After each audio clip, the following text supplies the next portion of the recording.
Why stress yourself? Do you think I can't provide? You don't need to compete with me. In Lagos, dreams are negotiable, but your marital status is not. That was the first lesson Chidera Okoye learned before she even turned 25. Lagos was loud, restless, alive. The city never slept, and neither did ambition. In a cramped 2-bedroom apartment in Surulere, ambition also lived, in the heart of a young woman who believed numbers could change nations. Chidera loved economics the way some people loved music. She saw patterns in poverty, solutions in statistics, hope in policies. While others scrolled through wedding blogs, she read global financial reports. While her friends debated Asoebi colors, she debated inflation rates. But Lagos had its own curriculum for women, and it did not include dreams. It started subtly. "Dera, at your age, I already had you," her mother would say while folding freshly washed clothes. "Education is good, but a woman's real certificate is her marriage." Her mother, a dignified woman in her late 50s with tired but loving eyes, had sacrificed everything for stability. To her, security came with a ring. Chidera would smile politely, but inside, something tightened. Then came Teniola. He was polished, well-spoken, a fast-rising real estate developer with a confident stride and a smile that reassured older women. He drove a clean black SUV. He attended church. He used words like structure and legacy. On paper, he was perfect. The first time they met at a family friends gathering in Lekki, he noticed her intelligence immediately. "I hear you studied economics," he said, impressed. "That's rare." Rare. She didn't know whether it was a compliment or a warning. Their conversations were easy at first.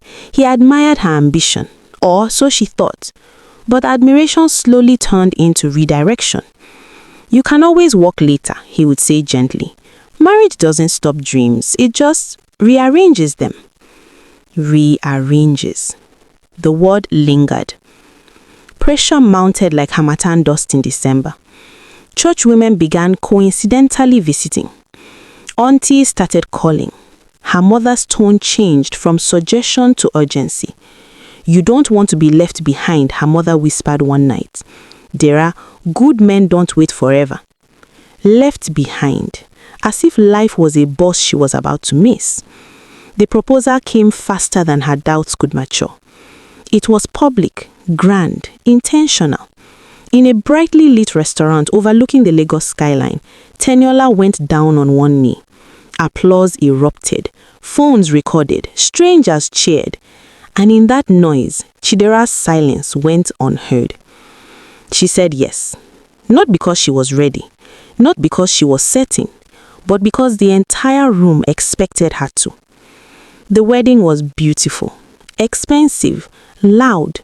Gold and ivory decorations, a live band, smiling photographs. She looked radiant and terrified.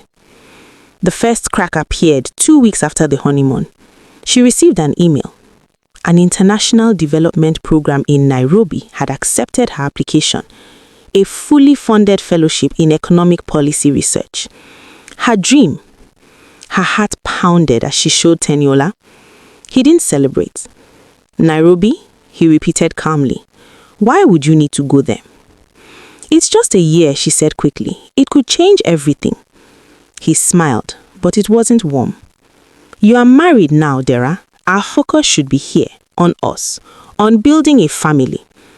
Building a family. The fellowship email remained open on her laptop that night, unanswered. Days passed, then weeks. She declined the offer. Something inside her went quiet. Marriage did not explode overnight. It eroded, slowly. Her job applications were met with subtle discouragement. "Why stress yourself? Do you think I can't provide? You don't need to compete with me." Conversations became instructions. Opinions became disrespect. Her world shrank to the size of their apartment. Her books gathered dust. Her confidence followed. And the city that once felt full of possibilities now felt like a cage. One evening, she overheard something that shifted everything. Teniola was on the phone in the living room. "I told you she's not going anywhere," he laughed lightly. "Ambition fades. They all adjust." They all adjust. Not she. They. Something broke. That night, she didn't cry. She remembered who she was. She remembered the girl who loved numbers.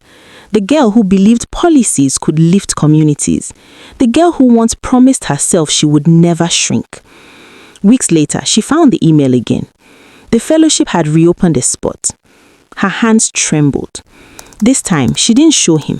She applied quietly. When the acceptance came again, she made a decision. Not in anger, not in rebellion, but in clarity. The confrontation was calm. "I'm leaving for Nairobi," she said softly. He laughed at first, then he saw her face. "You're serious?" "Yes." "And our marriage?" She inhaled deeply. "Our marriage should not require my disappearance." Silence filled the room. For the first time, he had no script. Lagos was still loud the day she left. Traffic heavy, air humid, life moving. But inside her, something felt still. Not broken, not defeated, free.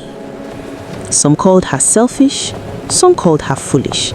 But somewhere between fear and faith, Chidera chose herself. And in a city where dreams are negotiable, she decided hers were not. Because sometimes the bravest thing a woman can do is walk away from applause and walk towards purpose.